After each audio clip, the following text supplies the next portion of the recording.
চাল-ডাল নিয়ে বলার মতো অনেক কথা আছে। ঘন্টার পর ঘন্টা কথা বলা যাবে। কিন্তু চাল-ডালের সেই ও আচ্ছা, আমি হ্যাঁ, সরি, একটা জিনিস মিস করেছি। আপনার বেসিক্যালি আরেকটা কোয়েশ্চেন ছিল হলো যে, how we hire people, right, right? Right, right.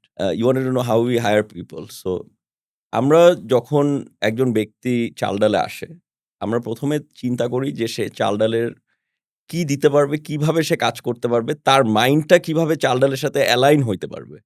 It is not about only educational certification যে ও আচ্ছা, হি ইস অনেক কমপ্লিটলি কম্পিটেন্ট, অনেক কিছু করে আসছে বা ভেরি লাইক ইউ নো ভালো এডুকেশনালি ইউনিভার্সিটি থেকে পড়ে ভালো আসছে। এরকম ব্যাপারটা না। ব্যাপারটা হলো যে আপনি কি করতে চান?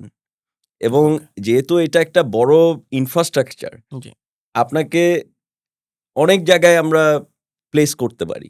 তা আপনি কোনটা করতে চান? আপনার অ্যাকচুয়ালি কোনটা করতে ইচ্ছা করে? যেটা করতে ইচ্ছা করে আপনি সেই সেক্টরটাকে গ্রো করতে পারবেন কিনা? এটাই হলো আমাদের মেইন চিন্তা ওকে, প্রথমত।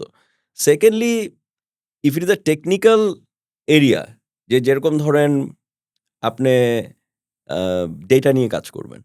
সো তাহলে আপনাকে অবভিয়াসলি ডেটার নলেজ অনেক হাই থাকতে হবে। You have to use software যেগুলা ডেটাকে এনক্রিপ্ট, ডিক্রিপ্ট করতে পারে।